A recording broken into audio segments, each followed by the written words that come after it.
A black mechanic got fired for fixing a stranger's motorcycle. The customer looked homeless, worn jacket, faded jeans, muddy boots. Everyone in the garage refused to help him. But Marcus Thompson saw something they did not. A man desperate to reach his dying friend. He fixed the bike in 5 minutes and lost his job in 5 seconds. What no one knew. That stranger was James Cameron, the legendary director of Titanic and Avatar. And what happened next did not just change Marcus's life. It silenced an entire industry. This is not just a story about a motorcycle. This is a story about what happens when you judge someone by what they wear instead of who they are. The afternoon sun hung low over Oakland, California, casting long shadows across the polished floor of Premier Motors. The garage sat on the edge of downtown, its gleaming windows and immaculate service bays designed to impress a certain kind of customer. Luxury sedans lined the entrance. European imports filled every lift.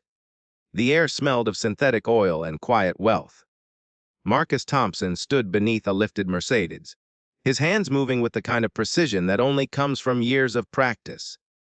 At 34 years old, he had spent more than half his life learning the language of engines. His father had taught him that language in their cramped garage. Back in East Oakland, before illness took him and left Marcus with nothing but a worn toolbox and the determination to build something better. 3 years he had worked at Premier Motors. 3 years of early mornings, late nights, and shifts no one else wanted. His customer satisfaction rating was the highest in the branch at 98%. He had trained 4 new mechanics, 2 of whom now held senior positions. Yet none of that seemed to change how certain people looked at him. Premier Motors had rules that were never written down.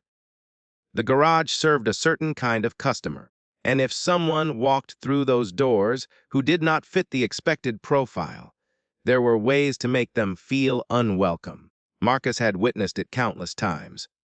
He had learned to keep his head down, do his work, and collect his paycheck. His mother, Dorothy, 67 and diabetic, depended on him. Her medication was not cheap, and he could not afford to make waves. But sometimes the waves came to him anyway. It was nearly 4 in the afternoon when the man appeared. He did not walk in so much as struggle through the entrance, pushing a motorcycle that had clearly given up on life. The engine was dead, the wheels scraping against the floor with a sound that made everyone turn and stare.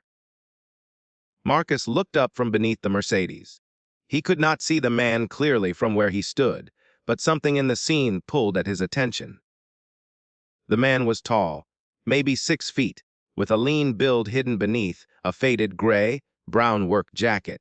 His jeans were worn at the knees, his boots scuffed and caked with mud. An old baseball cap sat low on his head, and dark sunglasses covered his eyes. A trimmed silver goatee framed his jaw, and what little hair was visible beneath the cap was white as snow.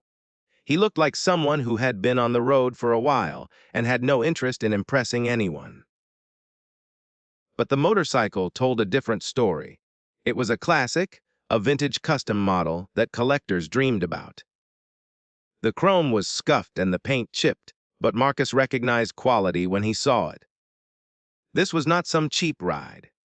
This was something special, something with history. Brenda Collins sat behind the front desk, filing her nails with practiced boredom. She glanced up when the man approached, and her expression shifted almost imperceptibly. A tightening around the eyes, a flicker of dismissal. She looked at his clothes, his muddy boots, the way he gripped the handlebars like a man holding on to his last hope, and then she looked away. "Can I help you?" she asked, though her tone suggested otherwise. The man's voice was strained when he spoke, tight with barely controlled emotion. "My bike died a few blocks from here. I pushed it in. I know I do not have an appointment, but this is an emergency." He paused, swallowing hard. "My friend Bob, Robert Anderson, he was in an accident 3 days ago. Bad one. The doctors called an hour ago and said he might not make it through the night. I have to get to the hospital." His weathered hand tightened on the handlebar. This bike, Bob gave it to me over 30 years ago, back when I was driving trucks and nobody believed I would amount to anything. He was the only one who believed in me. This bike is not just transportation. It is the last piece of our friendship I have. I cannot leave it on the side of the road. I just need someone to look at it. I will pay whatever it costs. Brenda did not look up from her nails. Woo do not take walk-ins without an appointment. Company policy? Please, the man said, his voice cracking. I am begging you. Brenda finally met his eyes. She studied him for a long moment, her gaze traveling from his worn jacket to his faded jeans to his muddy boots. Then she snapped her gum and shrugged. Like I said, no appointment, no service. Behind her, two mechanics had stopped working to watch. Tyler Morrison leaned toward Greg Patterson and muttered something under his breath. Greg snickered. Marcus could not hear the words, but the meaning was clear enough. The man stood frozen at the counter. For a moment, he looked like he might argue, might demand to speak to someone in charge. But instead, his shoulders slumped and he nodded slowly. Okay, he said quietly. I understand. He turned and began pushing the dead motorcycle back toward the door. Something inside Marcus shifted. He did not think about his job or his paycheck or the bills waiting at home. He did not think about the practical reasons why he should stay silent. He just moved. Hold on, Marcus said, stepping out from beneath the Mercedes. He wiped his hands on a rag as he walked toward the front. Let me take a look. The man stopped and turned. Behind his sunglasses, Marcus could not see his eyes, but he could feel the surprise radiating from him. You do not have to do that, the man said. I do not want to cause you any trouble. You are not causing trouble, Marcus replied. You are asking for help. There is a difference. He was halfway to the motorcycle when Victor Harmon's voice sliced through the garage like a blade. Marcus! Marcus stopped. He knew that tone. He turned slowly. Victor stood in the doorway of his office, a foam cup of coffee in his hand. He was a big man with a thick neck and a face that seemed permanently set in disapproval. 5 years as branch manager, and Marcus had never once seen him smile. What do you think you are doing? Victor asked. He needs help, Marcus said simply. His friend is dying. I am going to see if I can fix his bike. No, you are not. Victor walked forward, his footsteps heavy on the concrete. He stopped a few feet from Marcus, close enough that Marcus could smell the coffee on his breath. This man does not have an appointment. Victor said, each word sharp and deliberate. No appointment, no service. You know the rules. It is an emergency. It will only take a few minutes. Victor's eyes flicked to the man in the worn jacket, and his lip curled with undisguised contempt. Look at him. Look at how he is dressed. You think someone like that can afford our rates? You think he belongs in a place like this? He stepped closer to Marcus, lowering his voice just enough that the words carried weight. This garage serves a certain clientele. We do not waste time on people who wander in off the street looking like they cannot rub 2 coins together. The words hung in the air, ugly and deliberate. Victor was not finished. He turned his gaze fully on Marcus, and something cold flickered in his eyes. And you should know your place by now. Do not forget where you came from. Do not forget who gave you this job. The garage had gone silent. Every employee had stopped to watch. Marcus could feel their eyes pressing down on him like a physical weight. He thought about his mother. The insulin. The bills. The rent that was due in 12 days. And then he thought about his father, about the lessons learned in that cramped garage in East Oakland, about what it meant to stand for something even when standing cost you everything. I am going to help him, Marcus said quietly. Victor's face flushed red. What did you say? I said I am going to help him. Marcus turned and walked toward the motorcycle. He knelt beside it, his hands already moving with practiced efficiency. He popped open the ignition panel and traced the wires, searching for the problem. Behind him, Victor erupted. Marcus, if you touch that bike, you are finished. Do you hear me? You are fired. Marcus did not stop. His fingers found what they were looking for. A loose wire that had probably jarred free when the bike hit a rough patch of road. A simple fix, less than a minute with the right tools. He pulled a small screwdriver from his pocket and went to work. That is it, Victor shouted. Pack your things. You are done here! The words landed like a blow. 3 years of his life, gone in an instant. But his hands kept moving. He finished the repair, checked the connection twice, and stood up. The man in the worn jacket was staring at him, mouth open, something like disbelief written across his weathered face. Try it now, Marcus said. The man hesitated. He looked at Victor, then back at Marcus. Go ahead, Marcus said gently. It should work. The man climbed onto the motorcycle, turned the key, and pressed the ignition. The engine coughed once, sputtered, and then roared to life. The sound filled the garage, deep and powerful, drowning out everything else. The man revved the engine, and a shaky laugh escaped his lips. You did it, he said, his voice thick with emotion. You actually did it. Marcus nodded. Go. Bob is waiting. The man climbed off the bike and faced Marcus fully. For the first time, he removed his sunglasses. His eyes were piercing blue, the kind of blue that seemed to look straight through you. They were red, rimmed, wet with tears he was trying not to shed. Deep lines creased his weathered face, the face of a man who had lived hard and worked harder. I am so sorry, he said. I never meant for you to lose your job because of me.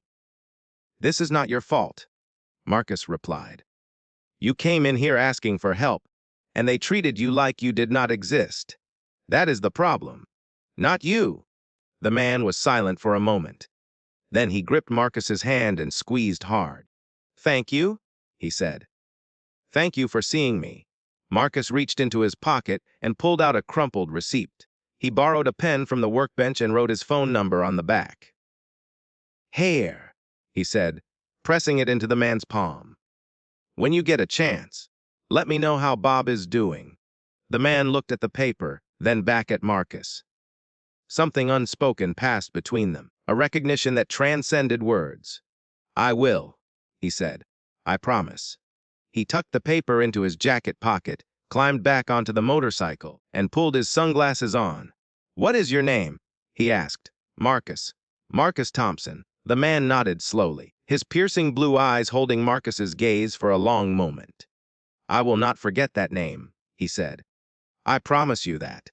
Then he was gone, the motorcycle thundering out through the entrance and disappearing into the fading afternoon light.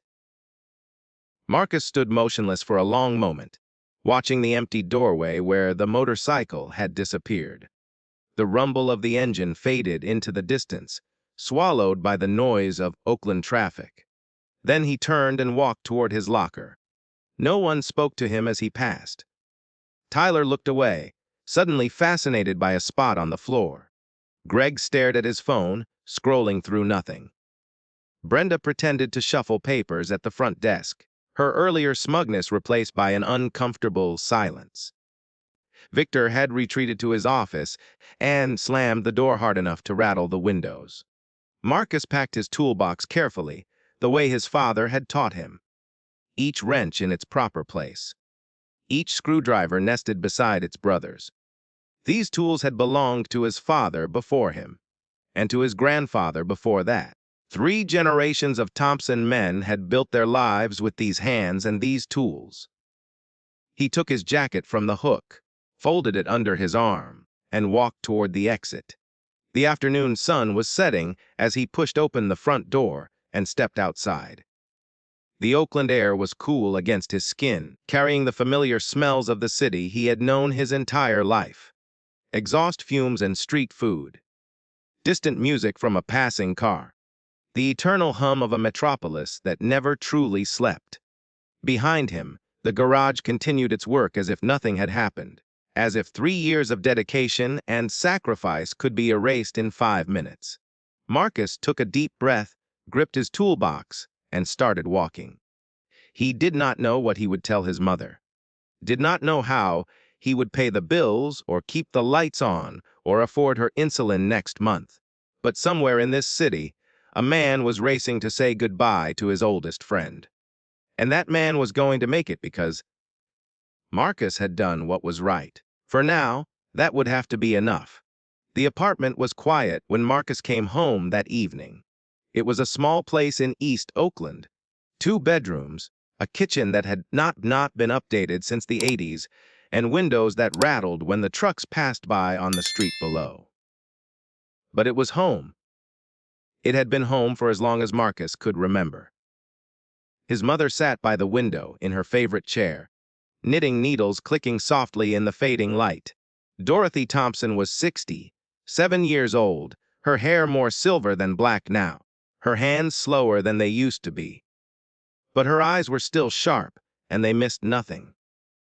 She did not look up when Marcus walked in. "You are home early," she said. Marcus set his toolbox by the door. The weight of it felt heavier than usual. "Yeah," he said. "Slow day." It was not a lie exactly, but it was not the truth either. That night, Marcus could not sleep. He lay in bed staring at the ceiling, listening to the distant sounds of the city. Sirens somewhere far away, a dog barking, the rumble of a train passing through the night. Around 2 in the morning, he gave up trying. He walked to the kitchen and sat at the small table where he and his mother shared their meals. A stack of bills sat in the corner, held together by a rubber band. Electric, water, his mother's medication, the rent that was due in 12 days. He picked up the stack and flipped through it slowly, calculating numbers in his head. Without his paycheck from Premier Motors, they had maybe 3 weeks before things started falling apart. Maybe less. Marcus set the bills down and pressed his palms against his eyes. What was he going to do? The next morning, he woke early out of habit. He showered, dressed in his best jeans and a clean shirt, and packed his toolbox. Old habits were hard to break, and sitting around feeling sorry for himself was not going to pay the bills. His first stop was a garage on 14th Street, a small independent shop he had driven past 100 times. The manager was a heavy-set man with grease under his fingernails and a giant's cap pulled low over his eyes. "Marcus Thompson," the man said, looking at the resume Marcus had handed him. "You are the guy from Premier Motors, right? The one who got fired last week." Marcus felt his stomach tighten. "Yes, sir. But if you let me explain, I heard what happened." The manager shook his head slowly. "Look, I am sure you are a decent mechanic, but I cannot hire someone who got canned for breaking company rules. Word gets around, you know. I have got a reputation to protect." "I was just trying to help someone," Marcus said. His friend was dying. No one else would. "I get it." The manager held up a hand. "I do, but rules are rules. Sorry, man, I cannot help you." Marcus nodded, swallowing the words he wanted to say. "Thank you for your time." The second garage was in Fruitvale, a bigger operation with 6 bays and a waiting room that smelled like burnt coffee. The owner looked Marcus up and down when he walked in, taking in his clothes, his face, his hands. "You are looking for work?" the man asked. "Yes, sir. I have got 10 years of experience. I can handle anything from basic maintenance to full engine rebuilds." The owner tilted his head, something unpleasant flickering in his eyes. "You sure you want to be a mechanic? You look like you would be better suited for detailing, washing cars, vacuuming interiors. We have got an opening for that." Marcus felt something cold settle in his chest. He had heard comments like this before. The subtle suggestions that someone who looked like him did not belong under a hood. That his hands were meant for cleaning, not creating. "I am a mechanic," Marcus said quietly. "That is what I do." The owner shrugged. "Suit yourself. Leave your information with the front desk. We will call you if something opens up." They never called. By the end of the week, Marcus had visited 7 garages across Oakland. 7 rejections. Some were polite, some were not, but the result was always the same. The word had spread. He was the troublemaker from Premier Motors, the guy who broke the rules and got himself fired. Nobody wanted that kind of liability. On the seventh day, Marcus came home with his shoulders slumped and his hope running thin. His mother was in her usual spot by the window, knitting something that looked like a scarf. "You have been coming home early all week," she said, still not looking up. "And you have been leaving earlier than usual, too. That is a strange combination for a man with a steady job." Marcus stood in the doorway, unable to move. He had been putting this off for days, telling himself he would find something new before she needed to know. But the lie was getting too heavy to carry. "Mama," he said softly. Something in his voice made her stop knitting. She looked up at him, her dark eyes searching his face. "Sit down," she said. Marcus crossed the room and sank into the chair across from her. For a long moment, neither of them spoke. The only sound was the ticking of the old clock on the wall, the one his father had bought at a flea market 30 years ago. "I lost my job," Marcus finally said, "a week ago. I should have told you sooner, but I thought I could find something else before you needed to know." Dorothy set her knitting aside carefully. "Tell me what happened." So Marcus told her. He told her about the man with the broken motorcycle, about Bob lying in a hospital bed somewhere, about Brenda's cold indifference and Victor's cruel words. He told her about the choice he made and the price he paid for it. When he finished, the room was silent again. Dorothy looked at him for a long time, her expression unreadable. "Did you do what was right?" she asked. Marcus nodded. "Yes, Mama, I did." "Then do not let a paycheck make you ashamed of who you are." Her voice was soft but steady, the voice of a woman who had seen hard times before and survived them all. "Your father would be proud of you. And so am I." Marcus turned his face away, blinking hard. He would not cry. He was 34 years old, and he would not cry in front of his mother like a child. But the tears came anyway. Dorothy reached across and took his hand, her fingers warm and rough from years of work. She did not say anything else. She did not need to. 3 days later, Marcus was sitting at the kitchen table again, staring at the bills without really seeing them, when his phone buzzed. He glanced at the screen. Unknown number. He almost let it go to voicemail. But something made him pick up. "Hello, Marcus Thompson." The voice on the other end was deep and warm, carrying a quiet authority that seemed familiar in a way Marcus could not quite place. "Marcus, this is the man from the garage, the one with the motorcycle." Marcus sat up straighter, his heart suddenly beating faster. "Yes, I remember. How is Bob? Did you make it in time?" There was a pause on the line. When the man spoke again, his voice was thick with emotion. "I wanted to let you know that Bob is going to be okay. He woke up 2 days ago. The doctor said if I had arrived even an hour later, I might not have made it in time to say goodbye." The man paused again. "But I did make it. Because of you." Something loosened in Marcus's chest, a tension he had not realized he was carrying. "I am glad," he said. "Really glad. I would like to meet you," the man said, "to thank you properly. And there is something I want to talk to you about. Something important." Marcus hesitated. "You do not owe me anything. I was just doing what anyone would do." "No." The man's voice was firm. "You did what no one else was willing to do. That is different. Please, let me buy you a cup of coffee at least." They agreed to meet at a small cafe in downtown Oakland, a quiet place with brick walls and mismatched furniture. Marcus arrived 15 minutes early and took a seat in the corner where he could see the door.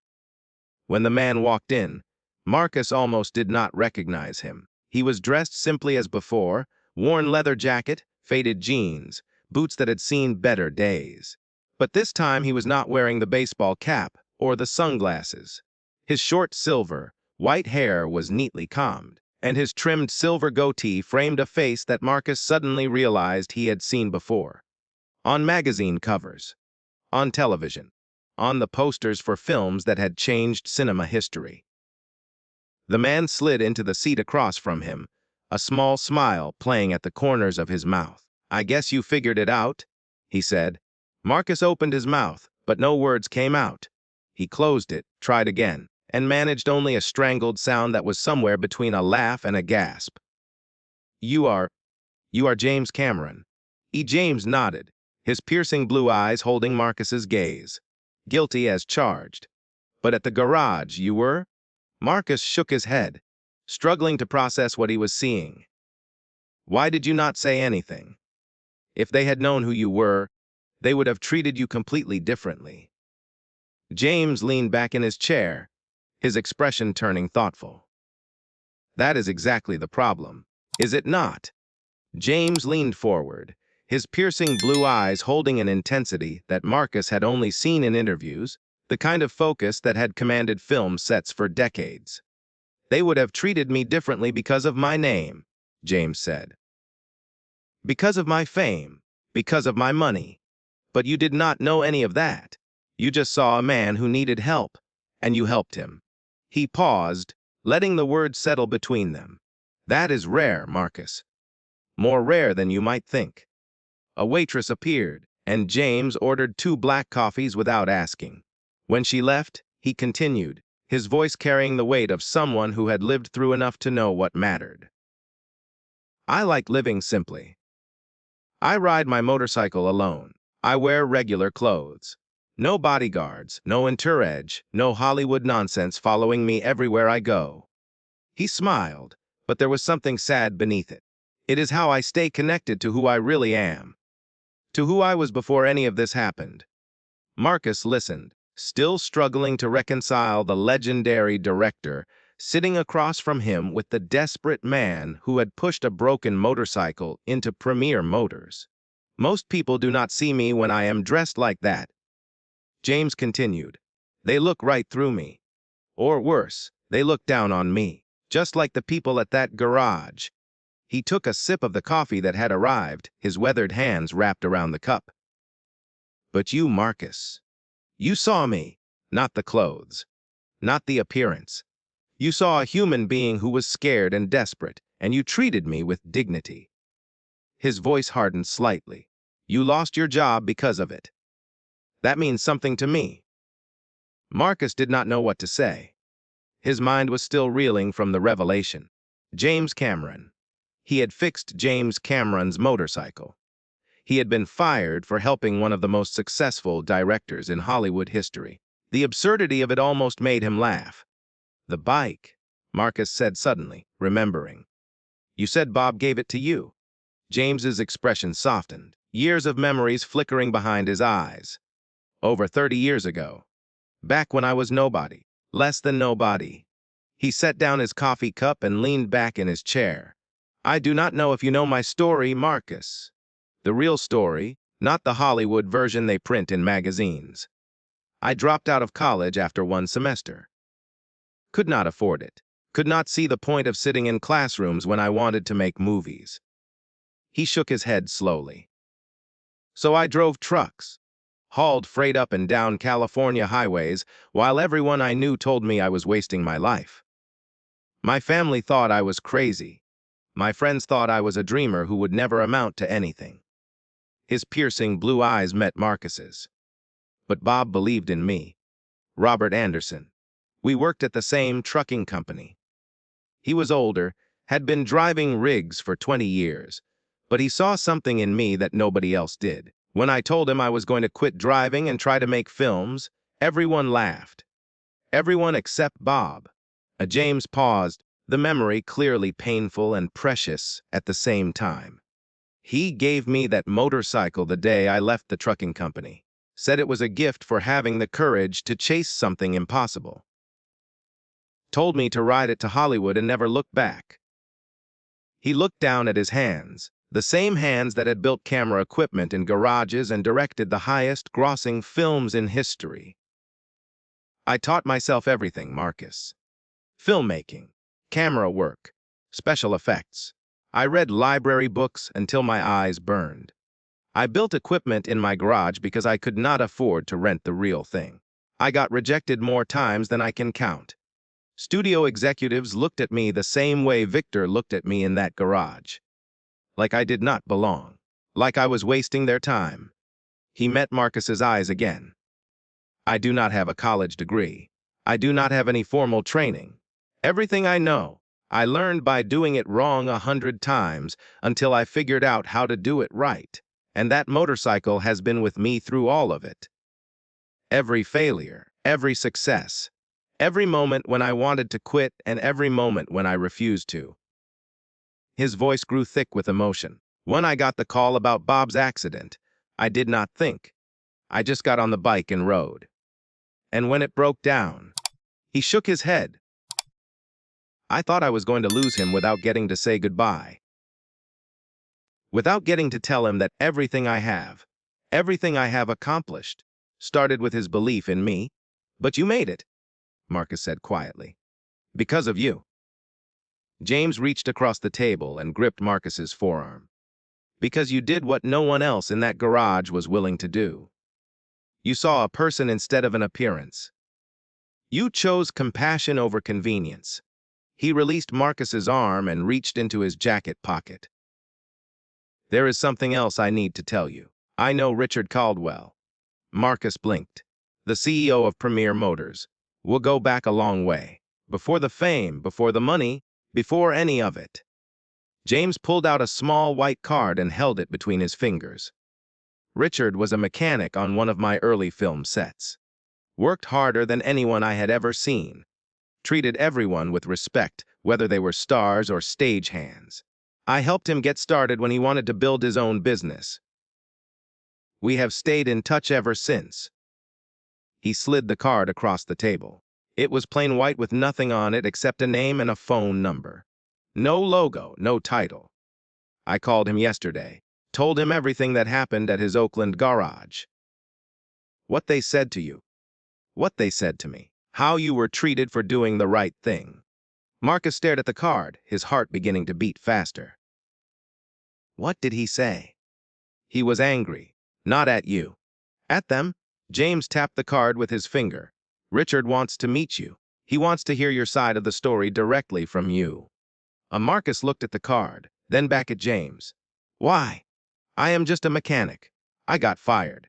What does a CEO want with me? James smiled, the kind of smile that had probably launched 1,000 impossible projects.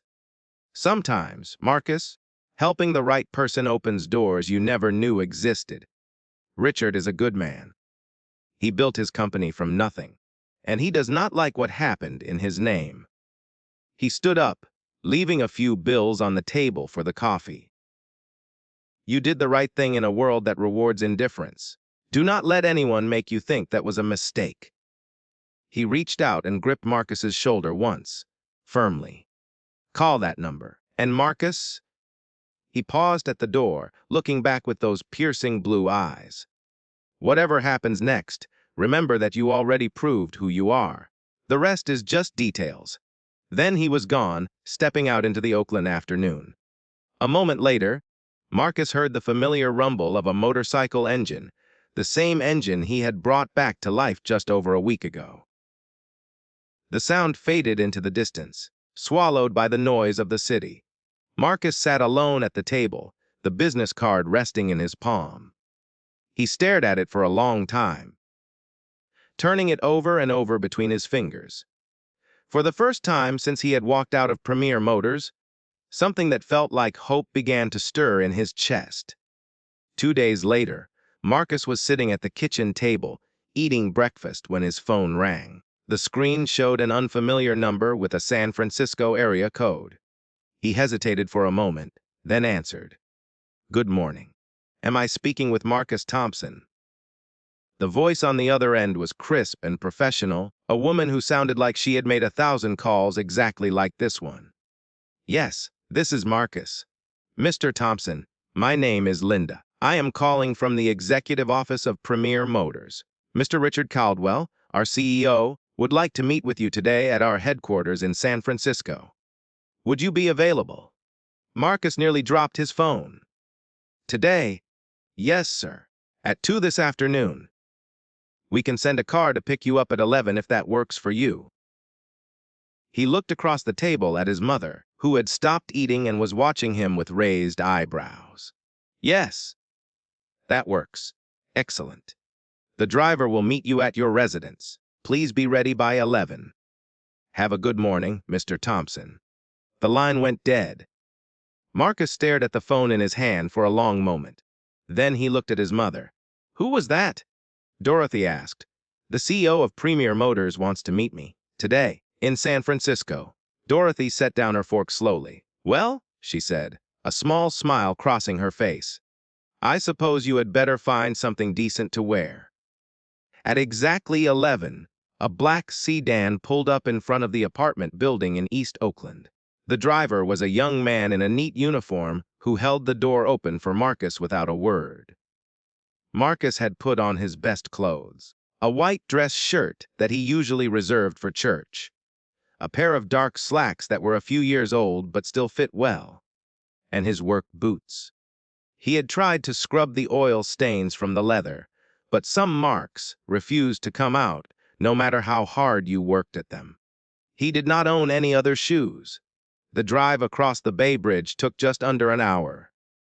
Marcus spent most of it staring out the window, watching the San Francisco skyline grow larger and larger until it filled the entire horizon.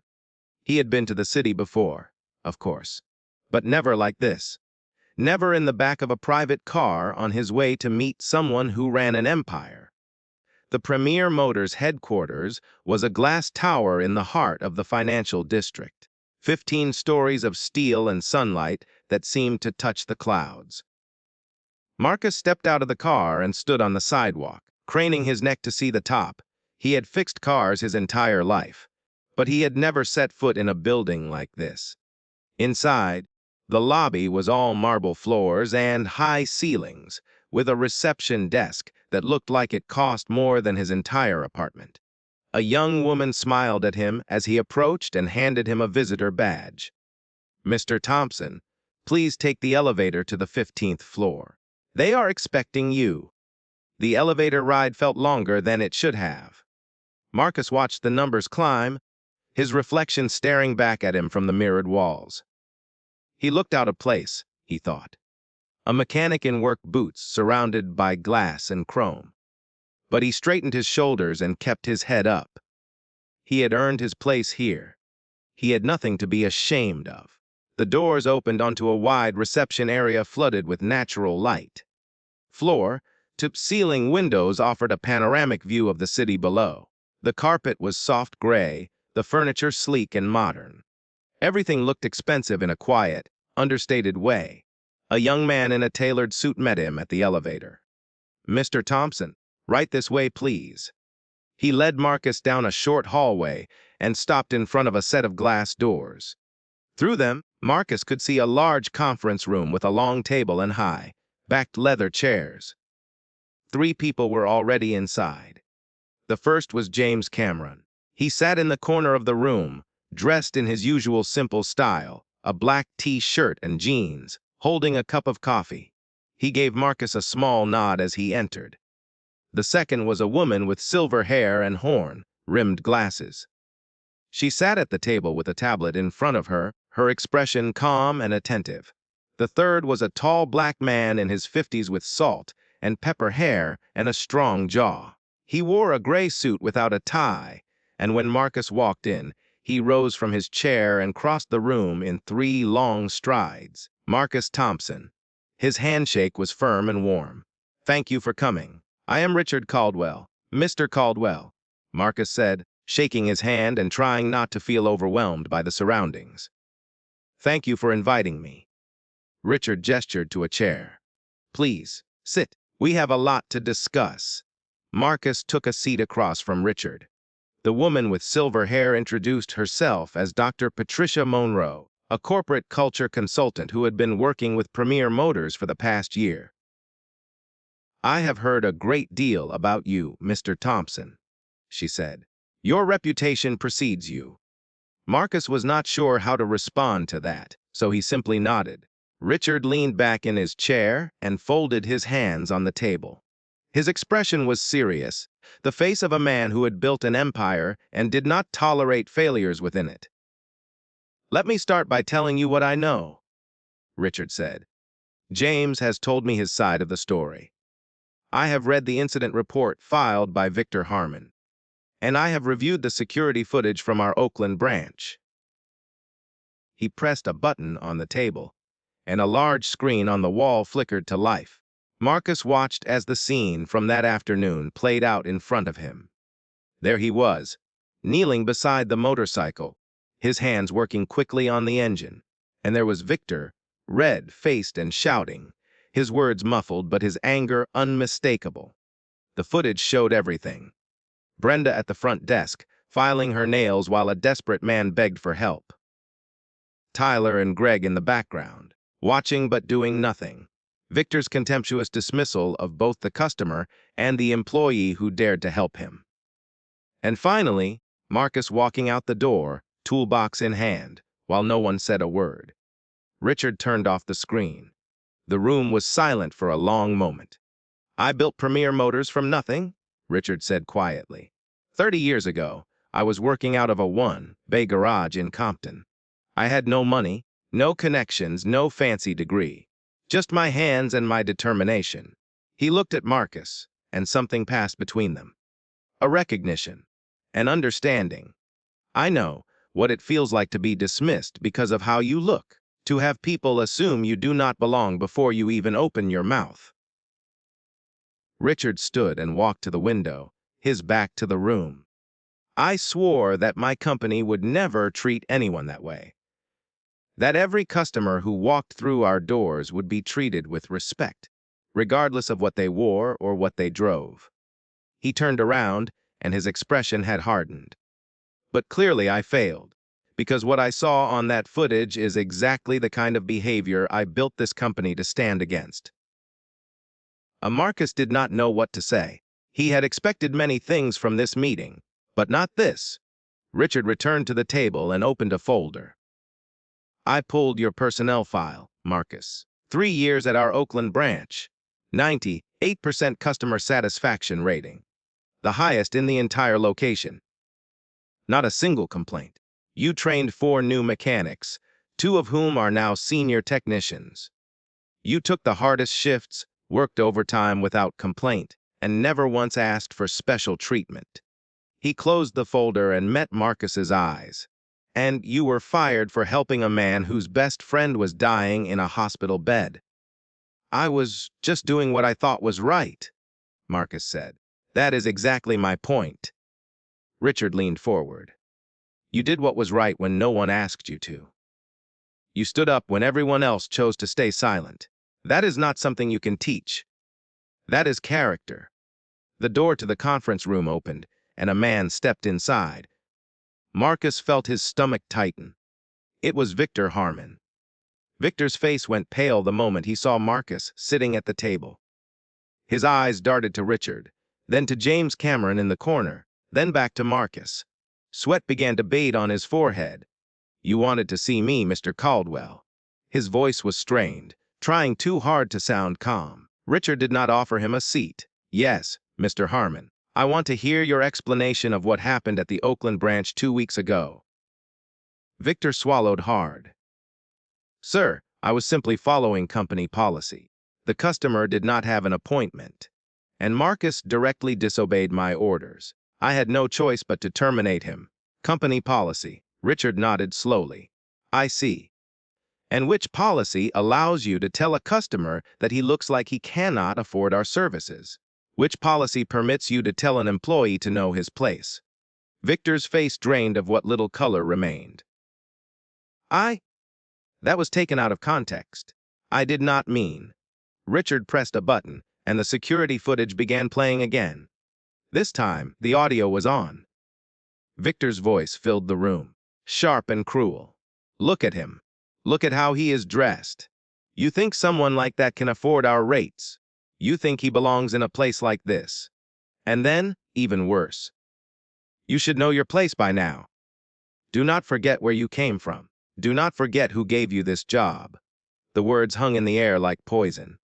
Richard stopped the footage. "This is not the first time, Mr. Harmon." He opened another folder and slid it across the table. "In the past 18 months, there have been 7 complaints from employees about your conduct." 4 complaints from customers about discriminatory treatment. All of them were buried or dismissed. Victor's hands were shaking now. Those people were exaggerating. They misunderstood what I owe. Enough. Richard's voice was quiet, but it cut through the room like a blade. I have heard enough excuses, Mr. Harmon. You are terminated. Effective immediately. Victor's mouth opened and closed, but no words came out. Richard continued, his tone cold and measured. Furthermore, I will be sharing your personnel file with every company in our network. All 47 of our partner organizations across the country. I cannot stop you from finding work elsewhere, but I can make sure that anyone who considers hiring you knows exactly who they are getting. Victor stood frozen, his face a mask of shock and disbelief. People who treat others with contempt have no place in any business I am associated with. Richard nodded to a security guard who had quietly entered the room. Please escort Mr. Harmon out of the building. The guard stepped forward and took Victor by the arm. For a moment, Victor looked like he might resist. Then his shoulders slumped, and he allowed himself to be led away. The door closed behind him with a soft click. The room was silent for a long moment. Then Richard turned back to Marcus, and when he spoke again, his voice was gentler. Now let us talk about you. He pushed a folder across the table.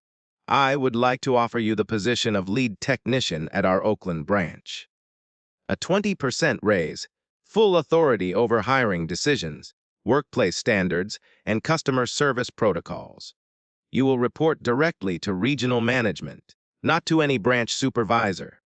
Marcus stared at the folder, then looked up at Richard. Why me?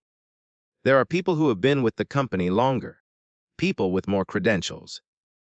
Because you did the right thing when it cost you everything, Richard said. Because you stood up for a stranger when no one else would. I do not need employees who follow orders blindly. I need people who understand the difference between rules and principles. From the corner of the room, James Cameron spoke up. He is right, Marcus. You showed me who you are that day at the garage. Not many people would have done what you did. Marcus was quiet for a moment. Then he said, I will accept, but I have one condition. Richard raised an eyebrow. I am listening. I want to change how that garage operates. Not just the policies on paper, but the culture itself. Every customer who walks through those doors should be treated with respect. No matter what they are wearing, no matter what car they drive, no matter what they look like. Marcus met Richard's eyes steadily, and I want the authority to remove anyone who violates that standard. No exceptions. Richard studied him for a long moment. Then, slowly, a smile spread across his face. It was the first time he had smiled since the meeting began. You have it, he said, full authority. Whatever you need to make it happen. They stood and shook hands. James rose from his chair and walked over, placing a hand on Marcus's shoulder. I told you, James said with a quiet smile. Helping the right person opens doors. Dr. Patricia Monroe, who had been silent throughout the meeting, finally spoke. Mr. Thompson, I would like to work with you on implementing these changes. Building a culture of respect takes time and intention, but I believe you have what it takes to lead that effort. Marcus nodded. I would appreciate that. 20 minutes later, Marcus walked out of the Premier Motors headquarters into the bright San Francisco afternoon. The sun was warm on his face, and the city stretched out before him in all directions, alive with possibility. He carried a folder full of documents under his arm. His new contract, his new title, his new responsibilities. But more than that, he carried something that had felt out of reach for a long time. Purpose. He was no longer the mechanic who had been fired for doing the right thing. He was the man who had been given the chance to change an entire system from the inside. And for the first time in his life, Marcus Thompson felt not just seen, but truly heard. The following Monday, Marcus Thompson walked through the front doors of Premier Motors in Oakland. But this time, everything was different. He did not enter through the side entrance like he used to, the one reserved for employees who were expected to stay out of sight until they were needed.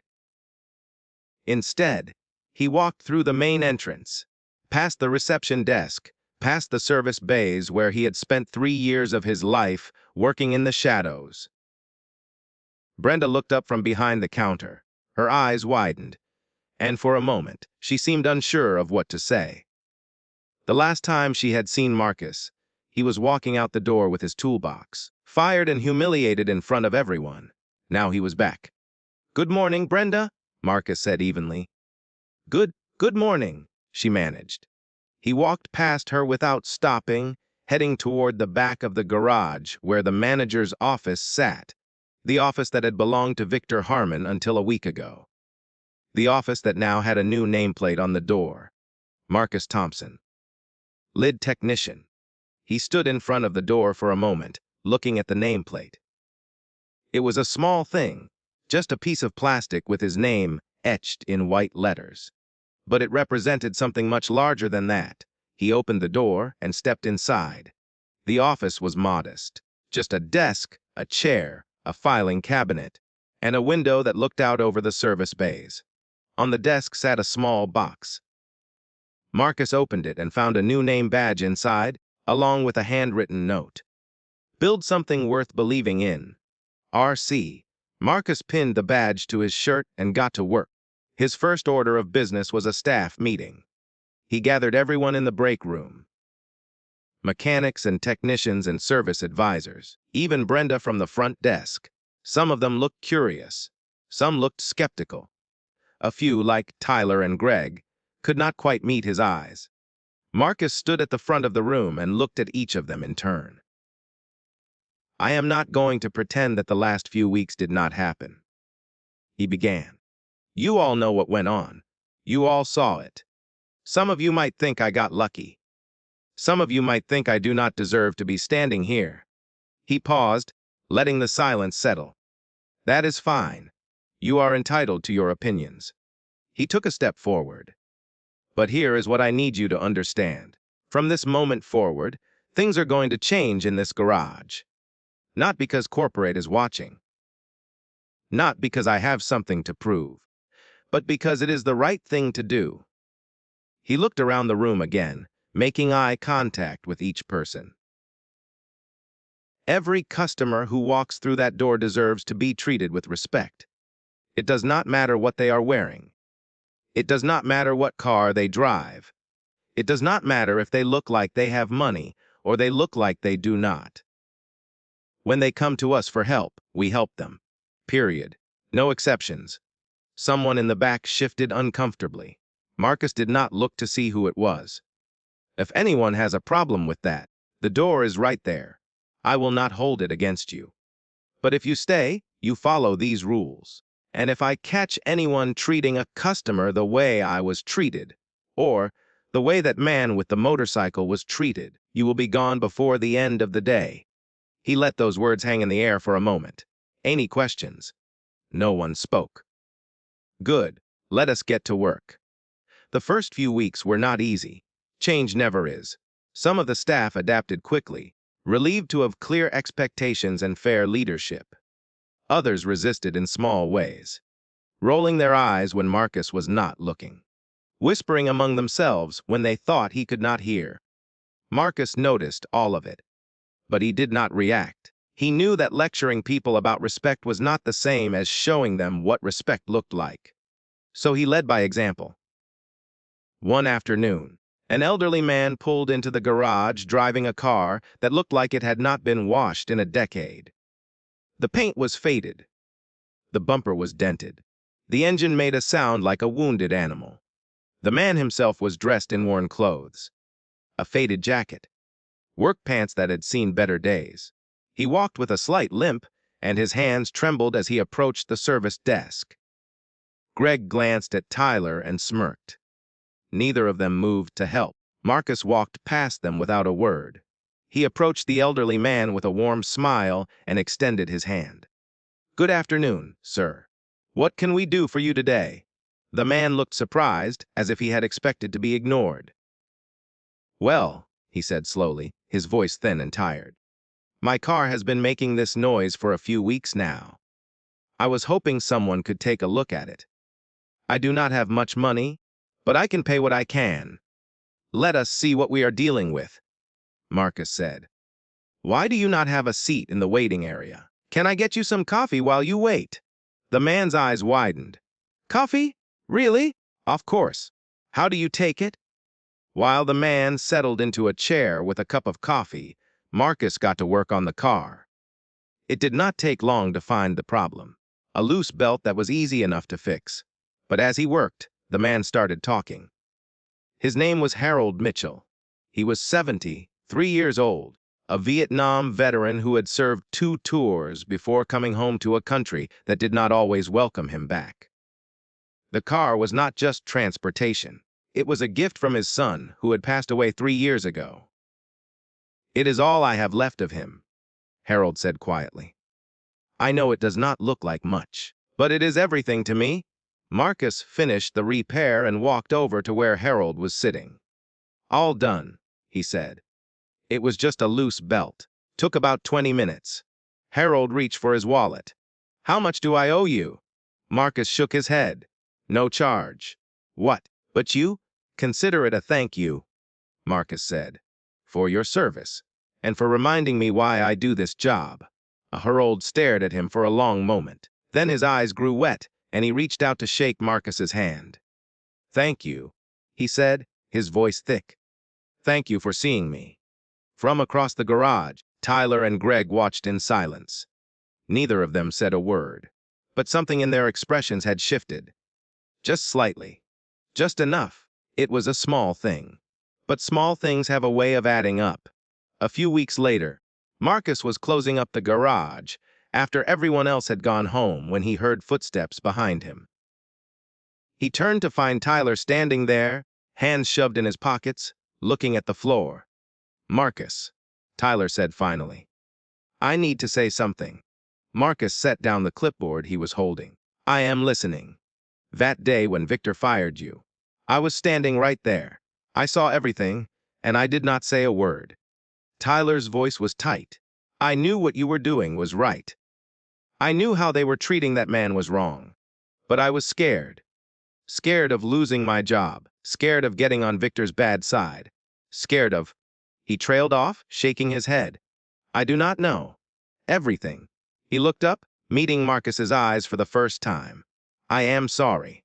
I should have stood up. I should have said something. I did not, and I have regretted it every day since. Marcus was quiet for a long moment. Then he nodded slowly.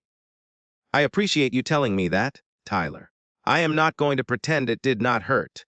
Standing there alone while everyone watched. But you are here now. You are saying it now. That counts for something. He extended his hand. Tyler took it. Silence is a choice, Marcus said. But so is speaking up. You made a different choice today. That is what matters. Tyler nodded, his eyes wet. Thank you for giving me another chance. We all deserve another chance, Marcus said. Just do not waste it. A few weeks after that, James Cameron stopped by the garage unannounced. He was dressed in his usual simple style. Jeans and a plain jacket. Nothing that would draw attention. He walked in through the front entrance, just another customer looking for help. Brenda looked up from behind the counter. She smiled warmly. Good afternoon, sir. How can I help you today? James glanced over at Marcus, who was watching from across the garage. A small smile played at the corner of his mouth. I am just here to see a friend, James said. Brenda nodded politely. Of course. Go right ahead. James walked over to where Marcus was standing. They shook hands. She did not recognize me, James said quietly. No, Marcus agreed. But she treated you with respect anyway. That is the whole point. James looked around the garage, taking in the staff working at their stations, the customers waiting comfortably in the lounge, the atmosphere of calm efficiency that had replaced the cold indifference of before. You have built something here, Marcus. Something real. Marcus shook his head. I did not build it alone, and it is not finished yet. Maybe it never will be. That is the thing about change, James said. It does not happen all at once. It happens one person at a time, one conversation at a time, one choice at a time. He clapped Marcus on the shoulder. Keep going. The world needs more people like you. 1 year after Marcus had walked back into Premier Motors as lead technician, the Oakland branch received an internal report from corporate headquarters. They had the highest customer satisfaction rating of any location in the entire Premier Motors network. But for Marcus, that was not the victory that mattered most. The victory was in the small moments. A smile from Brenda when a customer walked in wearing work clothes. Tyler staying late to help a single mother whose car had broken down. Greg offering coffee to an elderly man who looked like he could not afford a cup on his own. The victory was in the culture itself, in the way people treated each other when no one was watching. Marcus stood in the garage late one evening, after everyone else had gone home. The lights were dim, and the air smelled of oil and metal. It was the smell of his childhood, of his father's garage, of everything he had ever known. He thought about the journey that had brought him here. The man with the motorcycle, the choice he had made, the price he had paid, and the doors that had opened because he refused to look away when someone needed help. He had not set out to start a movement. He had not planned to change a company or inspire a training program or become someone that other people looked up to. He had just done what was right. And sometimes that was enough to change everything. 3 years had passed since Marcus Thompson walked back into Premier Motors as lead technician. 3 years of early mornings and late nights, of difficult conversations and small victories, of watching a culture slowly transform from the inside out. The changes he had implemented at the Oakland branch had spread throughout the company. Dr. Patricia Monroe had worked with him to develop a formal training program called Respect First. It was not just about customer service. It was about recognizing the humanity in every person who walked through the door, regardless of their appearance or circumstances. The program had been adopted by over 200 companies across the country: auto shops, hotels, banks, hospitals, retail chains, organizations that had nothing in common except a shared recognition that the way they treated people mattered. But Marcus had begun to dream of something bigger. One evening, after a long day at the garage, he sat down with James Cameron at the same cafe where they had first talked. The same brick walls, the same mismatched furniture, the same 2 cups of black coffee. "I want to open my own garage," Marcus said. James nodded slowly, as if he had been expecting this conversation for a long time. "Where are you thinking?" "East Oakland. The neighborhood where I grew up. There is nothing there. No decent shops. No place for people to go when their cars break down. Just a lot of folks who get taken advantage of because they do not have options." Marcus looked at James, his eyes filled with purpose. "I want to build a place where everyone is welcome, regardless of what they look like or how much money they have. And I want to train young people from the neighborhood. Kids who do not have opportunities, who get told they are not good enough. Give them a chance to learn a trade and build a future." James leaned forward, his piercing blue eyes reflecting the same intensity that had driven him to create the impossible for 5 decades. "I want to invest," he said, "not as a business deal, as a believer. What you are describing is exactly the kind of thing the world needs more of." Richard Caldwell joined them the following week. He arranged a low-interest loan from Premier Motors Community Development Fund. "Consider it our way of paying forward what you have done for us," Richard said. 6 months later, on a bright Saturday morning in October, Thompson's garage opened its doors in East Oakland. The building was modest. A converted warehouse with 4 service bays, a small waiting area, and an office in the back. The walls were freshly painted. The equipment was secondhand but functional. The floors still smelled of fresh concrete, but it was the sign above the entrance that drew the most attention. Large black letters against a white background. visible from half a block away. Thompson's Garage. We fix cars. We respect people.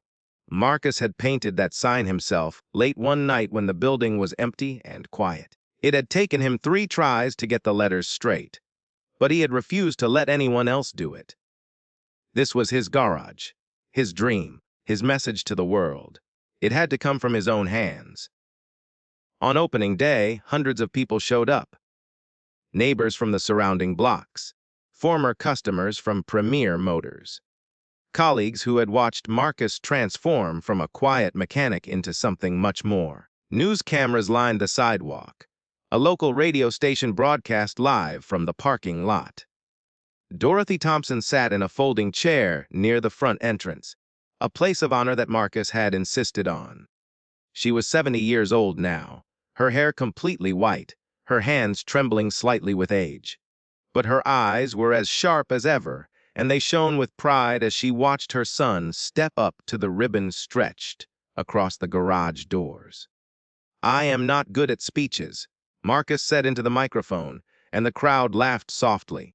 "So I will keep this short." He looked out at the faces gathered before him. This garage is not just a business. It is a promise. A promise that everyone who walks through these doors will be treated with respect. No matter what they are wearing. No matter what car they drive. No matter where they come from. He looked at his mother, and his voice grew thick. "My father taught me how to fix cars. My mother taught me how to treat people. This place is for both of them." Dorothy wiped her eyes with a handkerchief. Marcus had to look away to keep his composure. "And this place is for everyone out there who has ever been told they do not belong," he continued. "Who has been dismissed or ignored or made to feel invisible. You belong here.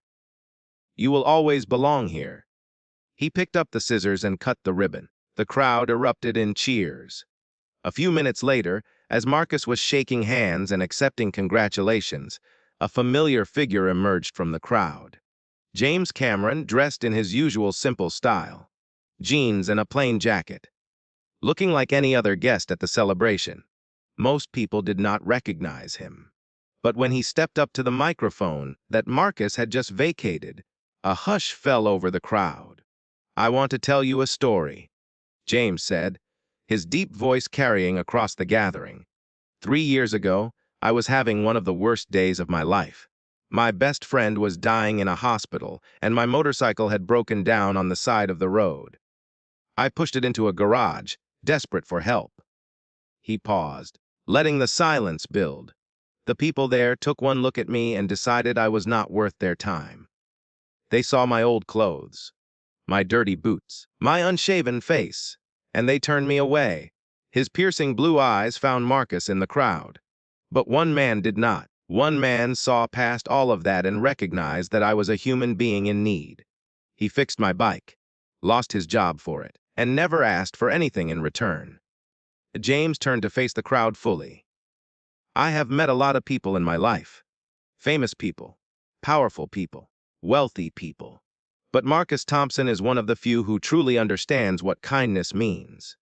Not kindness as a transaction, not kindness as a performance, but kindness as a way of being." He paused again. 3 years ago, he taught me something I will never forget. Do not help someone because they might be able to repay you someday. Help them because it is the right thing to do. That is all. That is everything. The applause that followed was different from before. It was quieter, more thoughtful, as if the crowd was absorbing something they needed to hear. Marcus and James embraced. No words were necessary. A few weeks after the opening, a young man walked into Thompson's garage. He was 17 years old, thin and nervous. His clothes were a size too big, and his shoes were held together with tape. His name was Jordan Williams. "I heard you take apprentices," Jordan said, his voice barely above a whisper. "I have been to a lot of places. They all said no.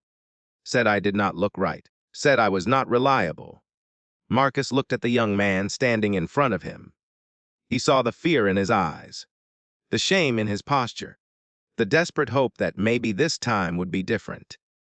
And he saw himself, 15 years ago, standing in front of his father's garage, wondering if anyone would ever give him a chance. "What do you know about cars?" Marcus asked. Jordan shook his head. "Not much, but I want to learn. I will work hard. I will do anything." Marcus nodded. "Be here Monday morning, 7 sharp. Do not be late." Jordan's eyes widened. "That is it. You do not want to see my resume or my grades or—" "You showed up," Marcus said. "You asked for a chance. That is the test. And you passed." Jordan stood frozen for a moment, as if he could not believe what he was hearing. Then his face broke into a smile so wide it seemed to transform him entirely. "Thank you," he said. "Thank you. I will not let you down. I know you will not." Over the following months, Marcus taught Jordan everything he knew. How to diagnose an engine problem by sound alone. How to change brake pads without scratching the rotors. How to talk to customers. To look them in the eye. To make them feel heard. But more than the technical skills, Marcus tried to teach Jordan something deeper. One afternoon, while they were working together under a lifted sedan, Marcus asked, "Jordan, do you know why I gave you this chance?" Jordan paused, thinking, "Because you are a good person." Marcus shook his head. "Because someone gave me a chance once. A long time ago, when I was young and broke, and had nothing to offer except my willingness to work. That person believed in me before I believed in myself." He set down his wrench and looked at Jordan. "Skills can be taught. Anyone can learn how to change a tire or rebuild an engine. But character, that is something you have to build yourself. And the most important part of character is how you treat people, especially people who cannot do anything for you in return." Jordan listened intently. "Someday you are going to be successful. You are going to have your own garage, your own business, your own life. And when that day comes, I want you to remember this moment. I want you to find someone who is where you are right now, scared and uncertain and hungry for a chance, and I want you to give them what I gave you." Marcus met Jordan's eyes. "That is how we change the world, Jordan. Not with grand gestures or viral videos or speeches in front of thousands of people. We change it one person at a time, one act of kindness at a time, one choice at a time." Jordan nodded slowly. "I understand. Good. Now hand me that socket wrench." Late one night, long after the garage had closed and everyone had gone home, Marcus sat alone in his small office. On the wall behind him hung a photograph. It was old and slightly faded. A black and white image of a young man standing next to a car, his face smeared with grease, his smile wide and proud. Marcus's father, taken 40 years ago, in a small garage in East Oakland, not far from where Marcus sat now. Marcus looked at the photograph for a long time. "I did it, Dad," he whispered into the silence. "I built something, not to prove anything to anyone, but so that no one else would have to feel invisible the way I once did." He thought about the journey that had brought him here, the man with the broken motorcycle, the choice he had made, the price he had paid, and the doors that had opened because he refused to look away when someone needed help.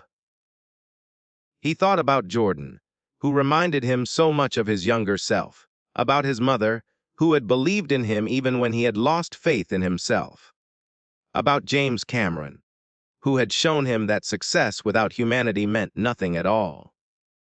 And he thought about his father, who had taught him that fixing cars was never really about the cars. It was about the people who depended on them. Marcus stood up, turned off the lamp, and walked out of the office. The garage was dark and quiet. The only sound was the distant hum of traffic on the street outside. He paused at the entrance and looked up at the sign he had painted with his own hands. "Thompson's Garage. We fix cars. We respect people." Then he stepped outside, locked the door behind him, and began walking home. The Oakland night was cool and clear. The stars were visible through gaps in the clouds. Marcus walked slowly, in no hurry, his old boots making a familiar rhythm against the pavement. He did not know what tomorrow would bring.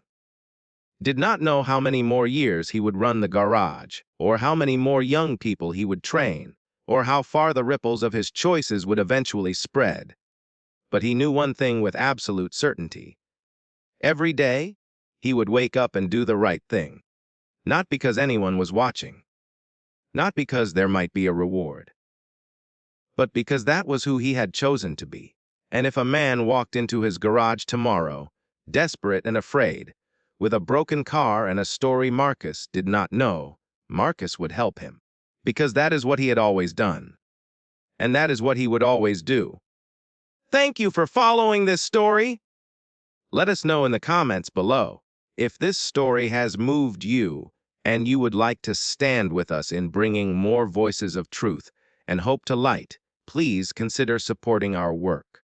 Even the smallest gift helps us continue creating and sharing these powerful stories. You can find the donate link in the description. And of course, do not forget to subscribe so you will not miss the next chapter we are preparing for you!